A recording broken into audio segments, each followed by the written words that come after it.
नायब वज़ीर-ए-आज़म और वज़ीर ख़ारिजा इस्हाक़ डार का अल जज़ीरा का इंटरव्यू आपको दिखाते हैं. Trying to create some positive outcome. Probably it is the rogue attitude which led Israel to attack so that they derail everything. Perhaps they do not want peace to take place. So their expansionist designs, their annexation plans, their displacement, roadmaps, they all get implemented. So this summit, in my view, is very important for two reasons. A, having seen the blatant and the belligerent attitude of Israel, country after country, and now against which was totally unexpected, against Qatar, I think it warranted an immediate get-together. But if the countries, the leaders and the statesmen just sit, make strong speeches without a very clear roadmap how to deal with this situation, it will be very sad. I gave, a proposal of 7-point, the goal which must be achieved. And I'm sure with the wisdom and the sagacities and the great experience the leaders will bring with them, I hope then a very clear roadmap is charted out how to deal with the situation. So you're talking about something beyond words, concrete action. Yeah, because that's what the Ummah is expecting now. You said 2 billion people. I think they would be all eyeing on this summit. What would come out of it? And the mere declaration would not be enough. You have to give a very clear roadmap in the declaration. What would be the course of action if Israel doesn't stop? Obviously, our entire effort should be that the dialogue route should be adopted. Dialogue diplomacy is the best answer to the solution, no matter how complex, how difficult situations are. So, but if it fails, which it has been failing for the last 2 years at least, so then what next? What next is then some very concrete steps to be taken and the international community to be mobilized. I think on the humanitarian grounds, I have now seen, and even the media is reporting, even non-Muslim countries are favoring, the Muslims who are suffering in Gaza. They have seen the food being weaponized. Almost over 60,000 people have died in the last 2 years. 160,000 have been injured. Women and kids included in both killings and the wounding. So the time is now for as soon as possible, I would say immediate ceasefire, unconditional, and as soon as possible. That is important. Number two, unhindered flow of humanitarian assistance. Well, I think the first thing would be the ceasefire. But you've talked about concrete steps beyond words. So I know you won't discuss the actual proposal that you've put it out there before it is discussed. But what options are there? Are there legal options? Are there diplomatic options? Are there financial options? There are multiple states which seem to be getting closer to Israel. Can those states exert some pressure? So what are the options that are available to this forum? Well, obviously, it is the leadership which will decide. But I'm talking as one of the Ummah member. You're not just an ordinary member of the Ummah. You are representing Pakistan. You're the top diplomat of the only nuclear-armed Muslim country. You talked about the Ummah and Islamic countries. Are they actually, all of them, carrying equal weight? Are they actually doing the jobs they should be doing? Are you satisfied? If not, who should be doing what? Pakistan believes that no matter how small state and how big state, the dignity and respect should be equal. So we respect no matter smallest of the member state in Ummah or the biggest one. I think that should be the start. Only then you will lead to, if the attitude is like we saw in our own subcontinent, I'm talking about India, Pakistan, that some country claim to be having hegemony, to be the net security provider, to be the captain of the entire region. So you saw what happened between 7th and 10th of May, 4 days, and it all settled. the hegemony is buried, the net security providership is no longer. So, but it doesn't mean. You're talking about military action there. No, but if push come to the shelf, we were pushed into the war. Military action, we were pushed into the war. Whatever we did, it was self-defense. So is that an option now? Well, vis-a-vis what's happening in Gaza, this is what the leadership has to decide. I think that should be the last. Diplomacy and the dialogue is the best option, frankly speaking. And I think it takes time, but you can reach to a solution when you sit on the table. But if you're not willing to sit on the table, if you're not sincere, if you have your negative and evil designs that I have to expand to A to B and B to C area, then obviously it's a malafide. You will never be sincere on the dialogue. So I think the sincerity of the dialogue is also required. Your Defense Minister, Khaja Asif, issued a strong warning. He said that no country should think that Gaza crisis will remain limited. You echoed that. If Gaza is targeted today, then tomorrow it could be another nation's turn. Qatar being the latest, could Pakistan be next? Well, India tried. Israel did, according to our information, gave full support. And the word saw, the claims all got exposed. So we are ready. Again, I repeat, we believe in peace. The nuclear armed state does not want any destabilization in the region because that will have consequences beyond. At the same time, for a longer run, we need to reform. We are all members of UN, the multilateral system. We all should get together and reform the UN Security Council. The prime goal or the prime responsibility of peace and stability of the UN Security Council. The two countries who have not acted upon its resolutions are Israel and India. One hasn't done anything on Palestine, the other one hasn't done reverse action, usurping the accepted disputed place, Indian occupied Jammu and Kashmir, we call it. And all of a sudden, 5th of August 2019, just reversed everything and deleted even from its own constitution, Article 370, which had recognized that state, as a future member of the plebiscite. So you see, these examples are not very, very good because these would lead to a lot of frustration and encouragement. So the mechanism has to be evolved within the UN Security Council that if its resolutions are not acted upon and not implemented, then what practical measures could the UN Security Council and its members can take to control the situation?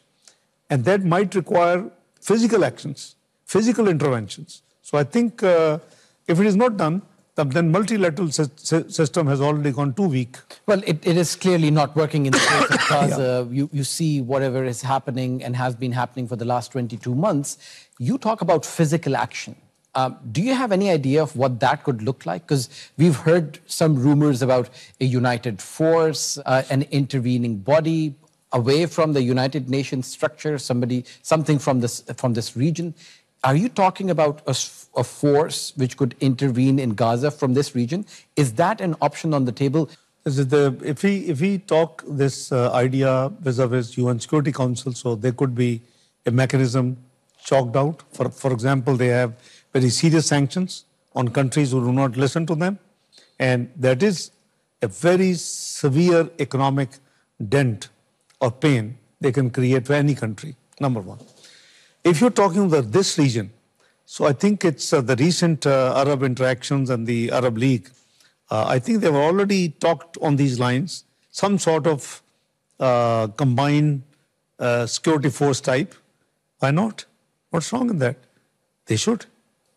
And according to their own capacity, on strength, they should create some mechanism, not for aggression purpose, but for peaceful purpose, for stopping the aggressor, for stopping the occupier, for stopping, somebody who just doesn't listen. And where does a nuclear-powered Pakistan stand with that?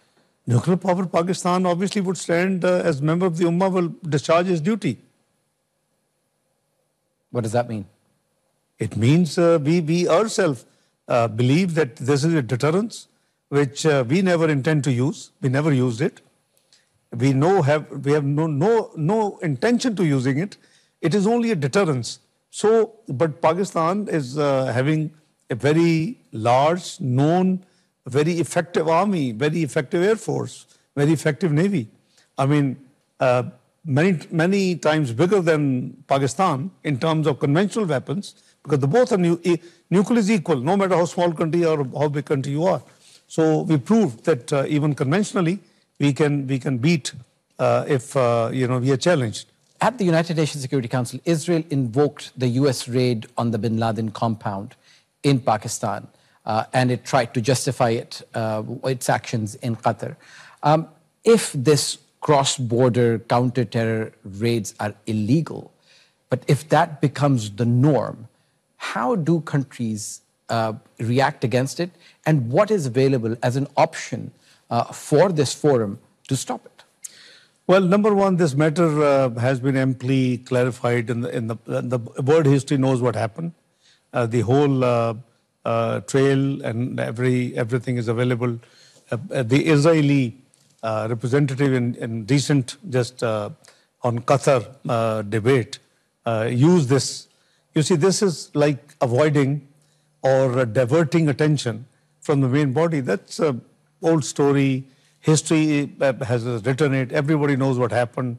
And obviously, when Pakistan is the biggest victim and has fought the global war against terrorism and been on the front line, I think these things are just are said to just divert the attention of the viewers. So now, if Pakistan comes under attack from a country like the United States, for instance, would Pakistan act differently?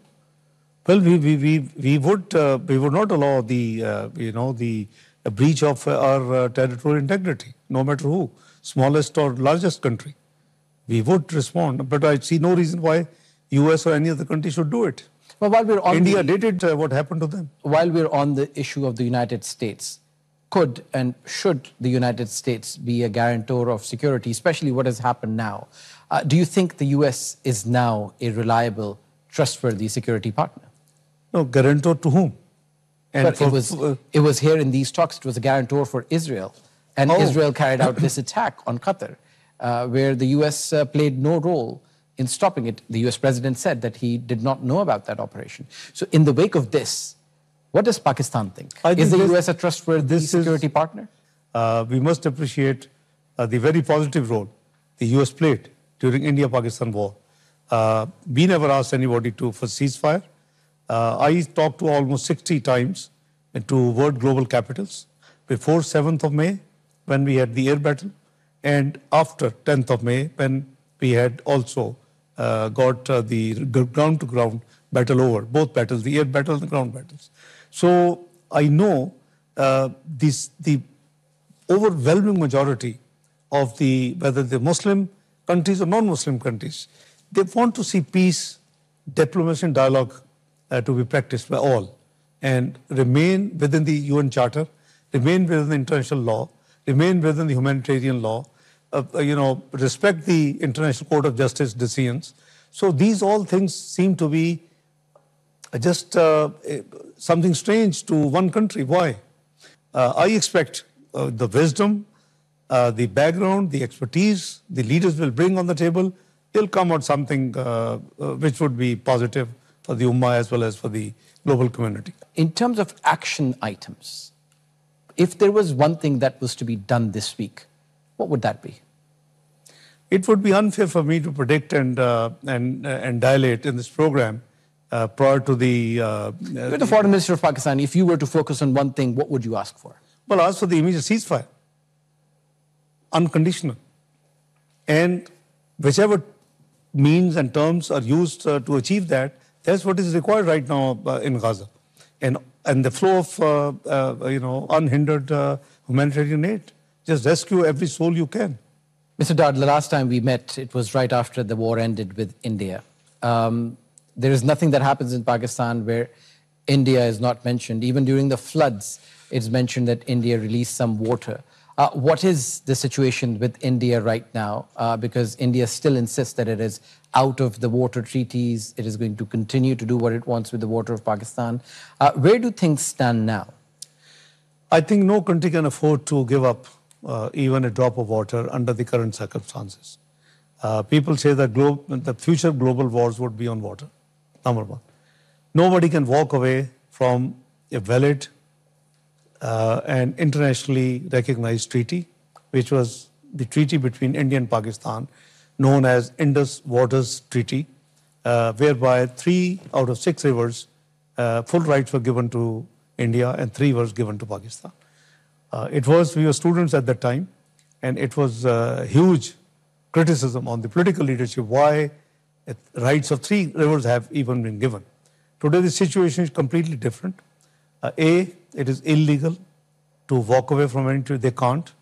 Even you cannot amend this treaty without having the consensus between the 2 partners. If there is something misunderstanding or requires interpretation, there is a 3-tier system already provided within the treaty itself. So India's wish list of playing with water would not be acceptable. It's not me, it's the National Security Committee of Pakistan, which in reaction to Indian statement of 23rd of April, the Cabinet Committee on Security of India, when they decided to declare Indus Waters Treaty in abeyance. So Pakistan has already given a response on 24th of April this year that any such action will be treated as an act of war. And we mean it. That's where we stop. Is there a back channel open with India? Is currently any negotiation happening with India? Is there a third party involved? Are you open to third party involvement? Well, we don't mind, but India has categorically been stating it's a bilateral, so we don't mind bilateral. But the dialogues have to be comprehensive. It will have dialogue on terrorism, dialogue on trade, on economy, on Jammu and Kashmir, all these subjects which we both have been discussing with. So, incidentally, when the ceasefire offer came through, Secretary Rubio to me on 10th of May around 17 past 8 in the morning, I was told that there would be very soon dialogue between you and India at an independent place. When we met 25th of July, bilateral meeting myself with Secretary Rubio in Washington, I asked him what happened to those dialogue. Says India says that it is a bilateral issue. We don't. So we are not begging for anything. If any country wants dialogue, we are happy. We are welcome. We are a peace-loving country. We believe that dialogue is the way forward. But obviously, it takes 2 to tango. So unless India wishes to have dialogue, we can't force dialogue. We don't wish to force dialogue. You mentioned terrorism there in the comprehensive dialogue. India has been mentioned multiple times by various security agencies in Pakistan. The violence in Pakistan, Khyber Pakhtunkhwa province, in Balochistan province, both at the hands of TTP and Baloch insurgents, seems to be on the rise. What is Pakistan doing, and how are you going to provide security to your own people who are suffering from this violence? We have credible evidence that unfortunately some other agencies of other countries are involved, financing, funding. Who are they? Well, it's better not to... the evidence has been shared with international agencies. It is on record. So it's better not to mention right now. But I can assure you that Pakistan is ready to deal with... we have demonstrated 2013, 2017. Very successfully, we eliminated this terrorism. And this government, which is the younger brother of former Prime Minister Nawaz Sharif, has the same resolve to cleanse Pakistan from this terrorism. And the armed forces, led by Syed Asim Munir, is fully focused to eliminate terrorism from Pakistan. But unfortunately, as I said, we are the biggest victim of terrorism. We have suffered the most, and still, the fingers are pointed on Pakistan, which is not fair. You're sending your special envoy to Afghanistan in the next few days. You've also accused Afghanistan of harboring some of these terrorist elements. What is the situation vis-a-vis bilateral issues with Afghanistan, and what do you expect the government to do there? I think bilateral relations have improved a lot, as you know. After 4 years, I myself visited for a day, 19th of April. We engaged ourselves, we discussed trade, economy, refugees, political, you name a subject we discussed. Whatever promises we made or decisions we took, on 19th of April, they were all implemented by 30th of June. And they appreciated this and they acknowledged this. Likewise, for the last 2.5 years, Uzbekistan has been very keen to have Trans-Afghan Railway, which is obviously Uzbekistan, Pakistan, and through Afghanistan. This has been on the back burner, where Uzbekistan was very keen, we were very keen. As a consequence of 19th of April, we saw that 17th of July, a trilateral agreement, framework agreement was signed between the three countries. In Kabul, I and the Foreign Minister of Uzbekistan were both there. Our colleagues, the Railway Minister, the Transport Minister were there, who signed in our presence. So things are moving on. Our ask was only one, it remains, that they should handle and control the terrorist elements, TTP, BLA, Majid Brigade, these type of institutions, and they should just either hand over to us or then push them to somewhere else. Because that's not acceptable under any circumstances. So we do not have a big wish list which we ask them. So we are neighbors, we can't change neighbors. You see that we have tried very sincerely even with Bangladesh. And I had 2 days visit, 23rd and 24th of August, very positive. So we want peaceful relations with all the neighbors, including India. But as I said, it takes two to tango. You have to be very sincere. You work together. We are happy to work against terrorism. But then, unfortunately, we have credible evidence that certain other countries, Jafar Express, we have evidence, other incidents in Pakistan, even you might have read just in last 48 hours, 12 soldiers martyred. So these things are not acceptable. So here we have, this is the red line.